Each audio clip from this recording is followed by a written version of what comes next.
کہ بھئی اس مسئلے کو حل کریں؟ نہیں، میرا ایک سوال ہے آپ سے شاید خاقان عباسی صاحب، جب آپ وزیر اعظم تھے تب بھی یہ سوال رہے گا، اور اب جب آپ اپوزیشن میں ہیں تب بھی یہ سوال ہے کہ کیا یہ معاملات جو ہیں ان کو ایڈریس کرنے کا یہی طریقہ ہے؟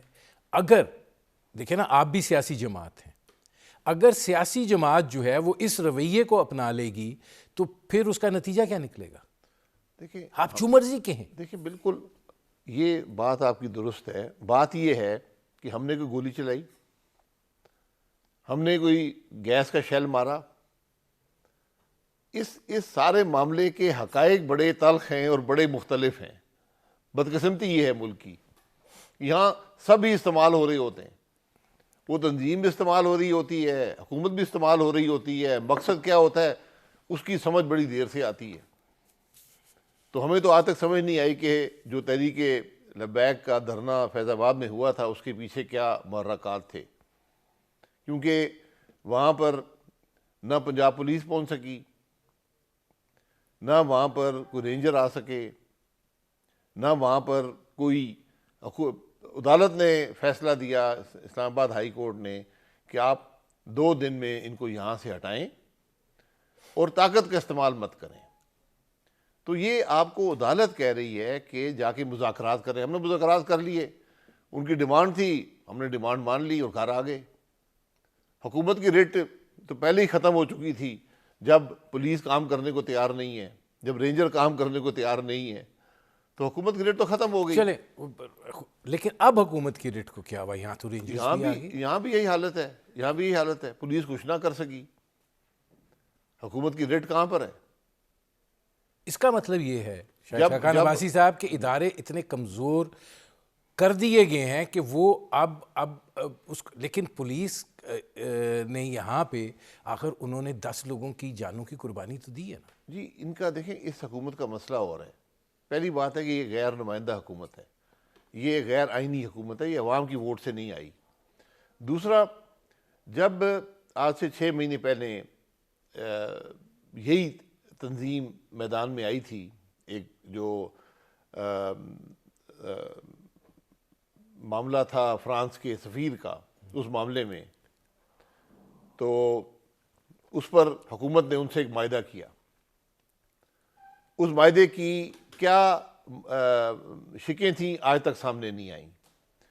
وہاں پر یہ بھی فیصلہ ہوا کہ پارلیمان میں ریزولوشن پاس ہوگا، اور اس میں ہم نے پارلیمان میں کہا ٹھیک ہے، اور ایک تقریر ریزولوشن موو ہوگا، ایک تقریر حکومت کرے گی، ایک تقریر اپوزیشن کرے گی. ریزولوشن موو ہوا، حکومت کے تقریر کی، ایک میرا خیال ہے وزیر تھے، اور اسپیکر صاحب اسمبلی برخاست کر کے بھاگنے کی کوشش میں تھے. میری ان سے وہاں بڑی تلخی ہوئی، کیونکہ مجھے اس دن اپوزیشن نے یہ ذمہ داری دی تھی کہ میں ان کی نمائندگی کروں، تو وہاں پر اپوزیشن کو بولنے کا موقع بھی نہ دیا گیا. تو یہ بدنیتی تو وہاں سامنے آ گئی. آج جو مذاکرات ہو رہے ہیں وہ کس بات پر آپ مذاکرات کر رہے ہیں؟ آپ اگر مذاکرات ہی کرنے تھے تو پھر پہلے دن سے مذاکرات کرتے. آپ نے کہا جی ہم نے گولی چلائی، آپ نے شیل مارے، مظاہرین نے واپس گولیاں چلائیں، اور میری خبر یہ ہے کہ راکٹ بھی مارا، کم از کم ایک راکٹ پولیس کو مارا گیا، مظاہرین شہید ہوئے، پولیس کے اہلکار شہید ہوئے. اب آپ نے یہاں سے حاصل کیا کیا ہے؟ اب ان لوگوں کے خاندان کو وہ تنظیم کیا بتائے گی اور پولیس حکومت کیا بتائے گی کہ ہم نے کیوں آپ کے ان لوگوں کو شہید کروایا ہے؟ اب مجھے ایک بریک لینا پڑ رہا ہے. ناظرین، ہماری گفتگو جاری ہے، ایک مختصر سے کمرشل بریک کا وقت ہوا ہے. ملتے ہیں اس وقفے کے بعد.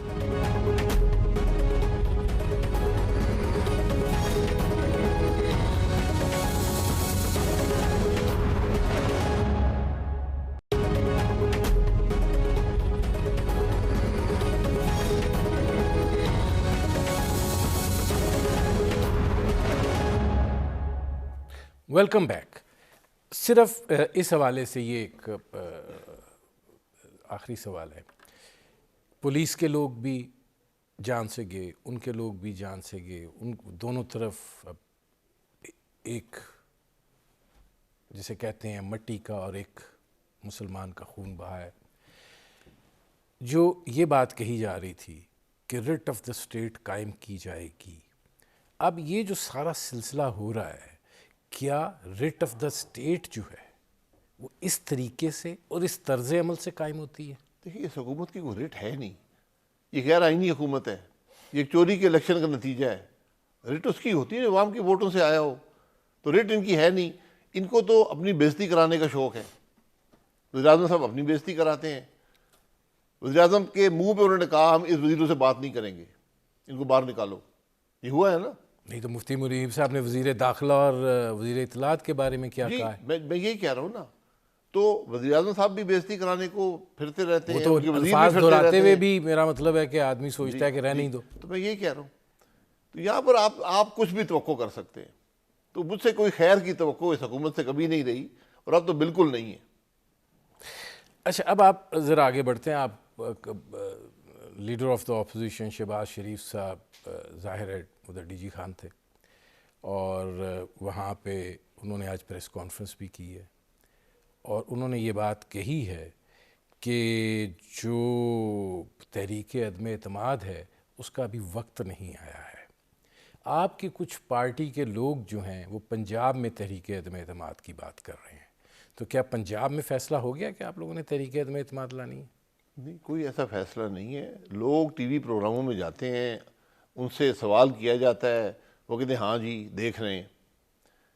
حقیقت یہ ہے، اور میں ہمیشہ کہتا ہوں، جس ملک میں کا نظام آئین کے مطابق نہ ہو، اس میں آئین کے تحت عدم اعتماد ممکن نہیں ہوتا۔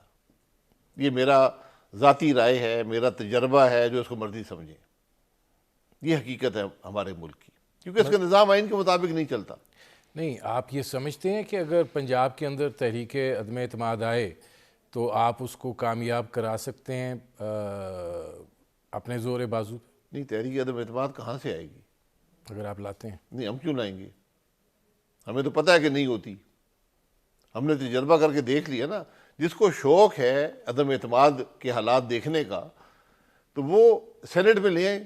57 ممبران ہمارے پاس ہیں اور 43 حکومت کے پاس ہیں، 14 کا فرق ہے، لے آئیں۔ اس کا مطلب ہے کہ یہ جو پھر اس کو سیاسی مشگافیاں ہی سمجھا جائے کہ وفاق میں تحریک عدم اعتماد آ رہی ہے، مسلم لیگ نواز کے ساتھ بات ہو رہی ہے، پنجاب میں آ رہی ہے، یہ سب اس کو جو سیاسی مرضی کہانی سمجھیں، ہے، میں نے حقیقت آپ کے سامنے رکھ دی ہے۔ کوئی تحریک عدم جب تک نظام آئین کے مطابق نہیں ہوگا، جب تک سیاست میں مداخلت ہوگی، تو پھر عدم اعتماد کیا آپ کچھ بھی نہیں کر سکتے، اور آپ نے دیکھ لیا ہے کہ آپ کے ملک کے حالات کیا ہیں۔ آپ شہباز شریف صاحب جو ہیں وہ اب لانگ مارچ کی بات کر رہے ہیں، آپ سمجھتے ہیں کہ آپ لوگ جو ہیں وہ آپ کے پیچھے اس طریقے سے چلنے کے لیے تیار ہیں کہ آپ ایک لانگ مارچ جو ہے وہ اس کو کامیاب کر سکیں؟ یہ بالکل ہمارا کام ہے احتجاج کرنا، جو اس وقت ملک کے حالات ہیں۔ آپ یہ دیکھ لیں کہ کون سا پہلو ہے حکومت کا، کون سا پہلو ہے معیشت کا، کون سا پہلو ہے عوام کے مسائل کا، جس میں ہم نے رتی بھر بھی پیش رفت کی ہو۔ 3 سال میں ہر حوالے سے ہمارا ملک زوال پذیر ہے۔ عوام کی مشکلات میں اضافہ ہو رہا ہے، ملک کے مسائل میں اضافہ ہو رہا ہے، اور یہاں تماشبین حکومت بیٹھی ہوئی تماشا دیکھ رہی ہے۔ تو ان حالات میں ہمارا یہ کام ہے۔ نہیں، یہ جب آپ مشکلات اور مہنگائی کی بات کرتے ہیں، میں نے آپ لوگوں کے احتجاجی جو پروگرامز کی ریلیاں ہیں وہ دیکھی ہیں، بہت مختصر سی ہیں۔ ایک چیز وہ کہتے ہیں اس ملک کے اندر 60% گھرانے ایسے ہیں جن کا ایک فرد ملک سے باہر ہے۔ وہ جو پیسے بھجوا رہا ہے ڈی ویلیویشن کے نتیجے میں وہ بڑھ رہے ہیں، اور جو مہنگائی ہو رہی ہے اس فیکٹر کو وہ اضافہ نیوٹرلائز کر رہا ہے۔ نہیں، پھر تو اچھی بات، پھر روپیہ 500 پہ لے جائیں، وہ تو اور بہتری آ جائے گی ملک کے اندر۔ گورنر اسٹیٹ بینک کہہ رہے ہیں جی، ان کو تو نوکری سے نکالنے کی ضرورت ہے۔ جو گورنر اسٹیٹ بینک یہ بات کرے، اس کو نوکری میں 1 سیکنڈ بھی رہنے کا حق حاصل نہیں ہے۔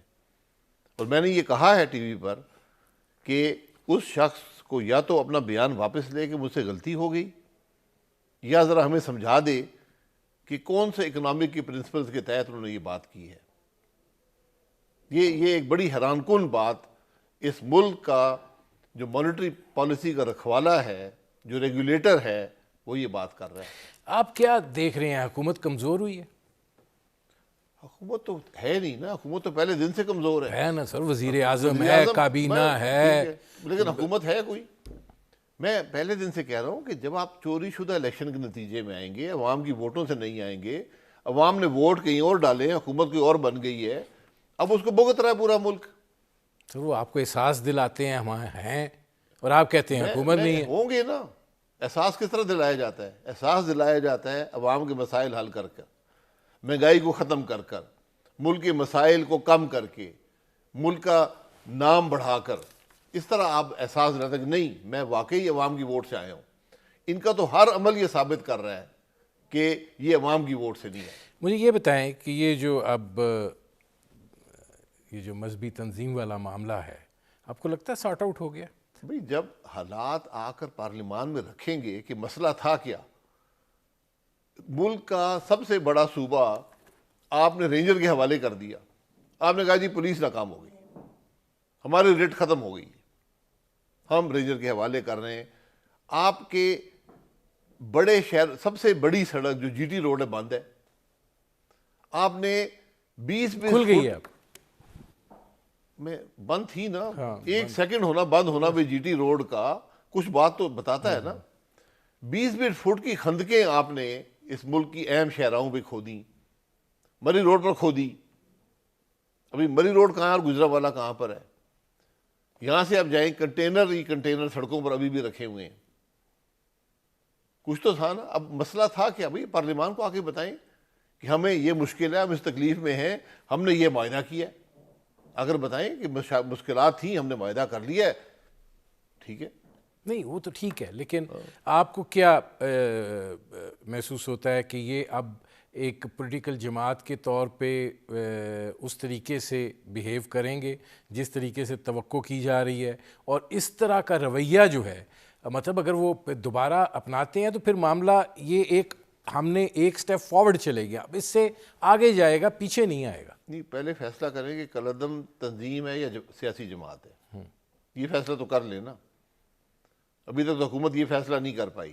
مذاکرات کر رہے ہیں، آدھے وزیر کہتے ہیں کالعدم تنظیم ہے، آدھے وزیر کہتے ہیں سیاسی جماعت سے مذاکرات ہو رہے ہیں۔ جس فیصلہ ساز جو مذاکرات ہیں جس میں ان کے وائس چیئرمین اور پاکستان کے وزیر خارجہ شاہ محمود قریشی تھے، اسپیکر قومی اسمبلی اسد کیسف تھے، وزیر مملکت برائے پارلیمانی امور علی محمد خان تھے، ادھر سے مفتی منیب الرحمان تھے، باقی علماء تھے، وہ تو کہہ رہے ہیں کہ یہ معاملات جو ہیں، یہ اس جو آ رہی ہیں جزیات سامنے، وہ یہ مطلب کالعدم تنظیم اب نہیں ہے، اب سیاسی جماعت کے طور پہ آپ نے مذاکرات کیے ہیں۔ وہ نہیں، کالعدم تنظیم کا لیبل ہٹ جائے گا، وہ بطور سیاسی جماعت کے جو ہے ان کا بندوبست کیا جائے گا۔ پہلے بھی سیاسی جماعت تھے، الیکشن لڑا ہے انہوں نے، اور پچھلی دفعہ پنجاب میں وہ 3رے نمبر پر تھے، پیپلز پارٹی 4تھے نمبر پر تھی۔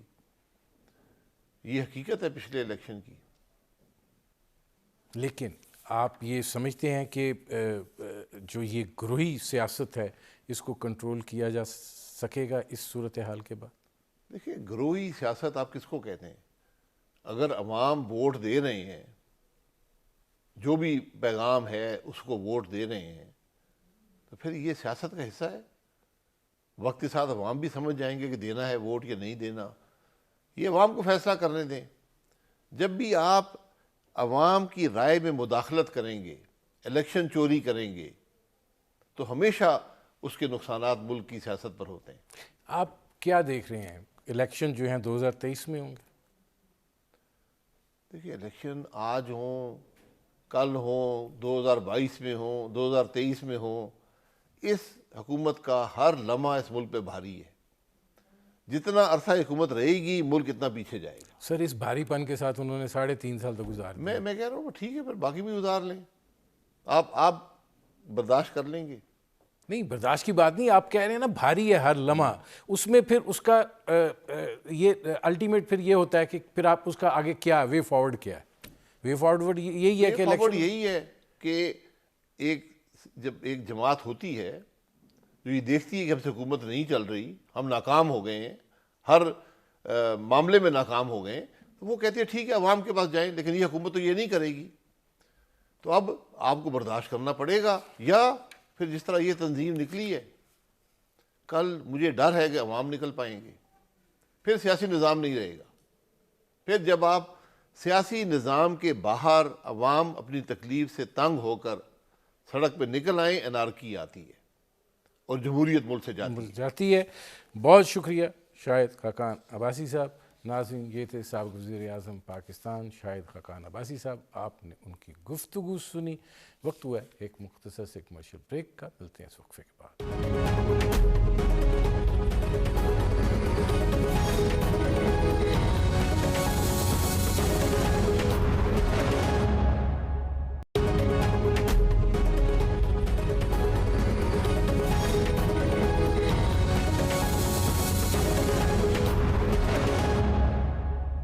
Welcome back. ناظرین، اب ہمیں جوائن کیا ہے حامد سعید کاظمی صاحب نے، ممتاز عالم دین ہیں اور سابق وفاقی وزیر برائے مذہبی امور بھی رہے ہیں، اور یہ اس کمیٹی میں شامل تھے جو اس مذاکراتی عمل کا جو ہے وہ حصہ تھی۔ حامد سعید صاحب، یہ فرمائیے گا کہ جو مذاکرات ہوئے اور اس کے نتیجے میں جو چیزیں نکل کر سامنے آئی ہیں، اس میں حرمت رسالت سے متعلق تو کوئی چیز نہیں ہے۔ جو چیز سامنے آئی ہے وہ یہ ہے کہ حافظ سعد صاحب کو رہائی چاہیے، کالا دم تنظیم کو سیاسی جماعت کے کا طریقہ کار چاہیے، قیدی چھوڑے جائیں گے، جنہوں نے جو کچھ جی ٹی روڈ پہ کیا ہے ان کو کوئی کچھ نہیں کہا جائے گا۔ کیا آپ لوگ اس چیز کے حصے دار ہیں جس میں کوئی بھی مذہبی گروہ جو ہے، جو سٹریٹ پاور رکھتا ہوگا، وہ ایک رویے کا اظہار کرے گا اور پھر اس کے نتیجے میں حکومت کو دباؤ میں لائے گا، بلیک میل کرے گا، اور جو حاصل کرنا چاہے گا وہ اس طریقے سے حاصل کرے گا؟ ندیم صاحب، ایسا ہے کہ یہ بات جو آپ کہہ رہے ہیں بظاہر شاید اس طرح محسوس ہوتی ہو، لیکن بات یہ ہے کہ وہ لوگ جو اس وقت روڈز پر تھے اور جو نکلے ہوئے تھے، اور ظاہر ہے کہ ان کا نعرہ ہی لبیک یا رسول اللہ کا ہے، اور مزے کی بات یہ ہے کہ عمران خان صاحب سے میں یہ جملہ اس طرح ایکسپیکٹ نہیں کر رہا تھا جس طرح انہوں نے بولا، اور انہوں نے کہا کہ لبیک یا رسول اللہ کا نعرہ تو ہر مسلمان کے دل پہ آ کے ٹچ کرتا ہے، تو اس لیے اس نعرے کو اپنا کر جو لوگ نکلتے ہیں پھر ان کو روکنا اتنا آسان نہیں ہوتا، اور اس لیے ہم یہ چاہتے ہیں کہ وہ بار بار جو 4 سال میں پہلے 6 دفعہ نکل چکے ہیں تو آئندہ وہ کوئی گارنٹی ہونی چاہیے کہ وہ نہیں نکلیں گے۔ بہرحال جو سوال آپ نے کیا، میں اس کے پس منظر میں یہ عرض کروں گا کہ کسی بھی شخص کو آپ یہ کہہ رہے ہیں کہ جی کوئی بھی شخص آئے نکلے اور اس طرح بلیک میل کر کے اور پریشرائز کر کے اپنی بات منوائے، تو اس دنیا کے اندر اصول تو خیر اب تک یہی چل رہا ہے کہ جو بھی بلیک میل کر سکتا ہے، پریشرائز کر سکتا ہے، اپنی بات منوا سکتا ہے، تو پیچھے تو کوئی بھی نہیں رہتا، چلتا ہے، جس کے جتنے زور ہوتا ہے وہ آزماتا ہے۔ لیکن ہم جو آئے تھے بات چیت کرنے کے لیے وہ اس لیے آئے تھے کہ اگر ہم حکومت اور ان مظاہرین کے درمیان اگر ہم کوئی برج کا کام دے سکیں، کیونکہ یہ لوگ جو تھے یہ جس نظریے کے حامل تھے اس سے ہمارا ایک قریبی رشتہ اور تعلق بنتا ہے، تو اس بنیاد پر ہم نے سوچا تھا کہ ان کا خون نہ بہے اور خواہ لاشیں نہ اٹھائی جائیں، اور جس سے ظاہر ہے کہ ملک کے اندر ایک کیوس کی صورت پیدا ہوتی، تو اس کو ہم اوائڈ کرنے کے لیے ہم درمیان میں آئے تھے۔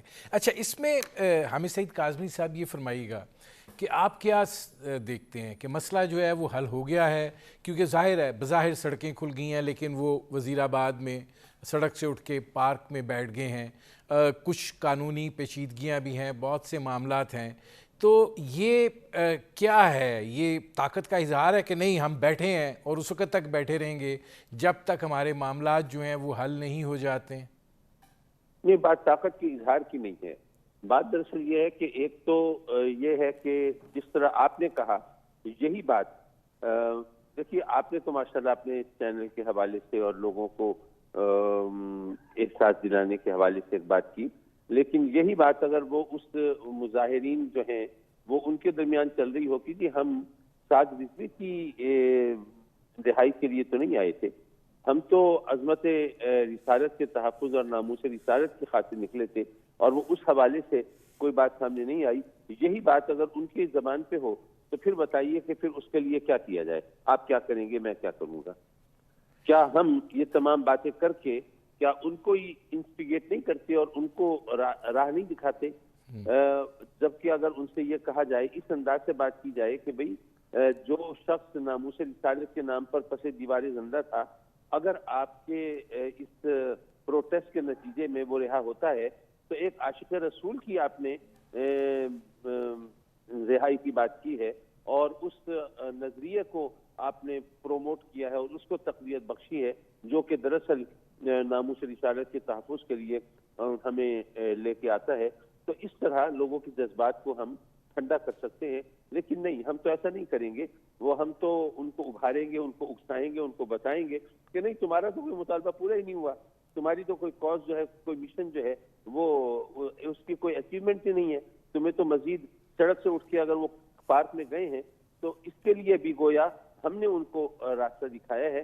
تو ہمیں یہ چاہیے کہ ہم ان کو بتائیں کہ جناب, آپ کا یہاں پہ حکومت سے مذاکرات کر کے اور کسی نتیجے پر پہنچنا یہ بھی ایک اچیومنٹ ہے. اور پھر اس وقت جب کہ یا رسول اللہ کہنے والے, درود و سلام پڑھنے والے اولیاء اور صوفیاء کے وارث وہ ایک لامرکزیت کا شکار ہیں, ایسے وقت میں اگر وہ اپنی کوئی بات حکومت سے منوا سکتے ہیں اور ان کے مطالبات پر غور کیا جاتا ہو اور تمام مشینری جو ہے ان کی وجہ سے وہ سسپینڈ ہو جاتی ہو, تو اس کا مطلب یہ ہے کہ الحمدللہ ان میں دم خم ہے اور ان کو اس کو آئندہ سوچ سمجھ کے اس طاقت کو استعمال کرنا چاہیے. اچھا, ہمیں صحیح صاحب یہ فرمائیے گا کہ کیا یہ بات بھی اب طے پا گئی کہ وہ ایک سیاسی جماعت کے طور پر ہوں گے اور آئندہ اس قسم کے دھرنے یا اس رویے کا اظہار مستقبل میں نہیں ہوگا؟ بات یہ ہے کہ اگر ہمارے ہاں سیاسی جماعتیں اگر یہ کام کریں گی تو پھر آپ ان کو کس طرح پابند کریں گے؟ یہ تو اب ہمارے سوچنے کی بات ہے. میرا خیال ہے کہ سیاسی جماعتوں کے اوپر ایک ذمہ داری اور عائد ہوتی ہے کہ وہ اپنے رویوں پر نظر ثانی کریں, اور یہ دھرنے دینا اور یہ تمام چیزیں کرنا, ہم تو ہماری زبان پر تو یہ ہوتا ہے نا, لوگ کی زبان پر ہوتا ہے جناب, یہ پروٹیسٹ تو ہمارا آئینی حق ہے, ہمیں اس سے کون روک سکتا ہے, اور اگر کسی نے روکا تو پھر اس کی ایسی کی تیسی. لیکن یہ کہ بہرحال تحریک لبیک کے لوگوں سے ہمیں یہ پوری توقع ہے کہ ان کی قیادت انشاءاللہ العزیز آئندہ زیادہ صبر اور زیادہ تحمل کا مظاہرہ کرے گی انشاءاللہ. اچھا, اس میں حامد سعید کاظمی صاحب یہ بھی وضاحت کیجیے گا کہ آپ سمجھتے ہیں کہ یہ اسٹیئرنگ کمیٹی بن گئی ہے, وہ جو معاہدہ ہوا ہے اس پر عمل درآمد کے حوالے سے جو ہے وہ آگے بڑھے گی, تو کیا اس کے اندر جو احتجاجی مظاہرین بیٹھے ہیں ان کی واپسی جو ہے وہ حافظ سعد صاحب کی رہائی سے مشروط ہے کہ جب وہ رہا ہوں گے تو پھر وہ ان کو لے کے واپس جائیں گے؟ دیکھیے, مشروط کا لفظ تو ذرا زیادہ سخت ہے, ایسا تو نہیں ہے, لیکن یہ کہ جو اتنے لوگوں سے اتنے دنوں سے بیٹھے ہوئے تھے, نکلے ہوئے تھے, اپنی ماؤں سے دودھ بخشوا کے آئے ہوئے تھے, تو ظاہر ہے کہ ان کو واپسی کے لیے کوئی نہ کوئی جسٹیفیکیشن تو چاہیے نا, کوئی جواز تو چاہیے. تو وہ جواز ڈھونڈ رہے ہیں اور انشاءاللہ العزیز ان کو ایک خوبصورت انداز سے یہ جو قائدین آئے ہیں, جن میں یہ مشائخ اور علماء بھی ہیں اور مفتی منیب الرحمان صاحب جو ہیں, تو یہ لوگ ان کو کوئی صحیح راہ دکھائیں گے انشاءاللہ العزیز. ظہیر الحسن شاہ صاحب آئے ہیں, شفیق امینی آئے ہیں, ان کو بتائیں گے اور ان کو پھر یہ بھی بتائیں گے کہ جناب یہ اگر آپ کا یہ رویہ اس انداز سے مفاہمت کا نہ ہوا تو پھر گویا آپ دوسروں کو اپنے معاہدے سے پیچھے ہٹنے کی راہ دکھا رہے ہوں گے کہ جی آپ نے اس کو آنر نہیں کیا, ہم بھی نہیں کرتے. تو یہ اس طرح آہستہ آہستہ انشاءاللہ یہ ڈیفیوز ہو جائے گی صورتحال. بہت شکریہ حامد سعید کاظمی صاحب. ناظرین, میرے پروگرام کا وقت ختم ہوا, اجازت دیجیے, اللہ حافظ.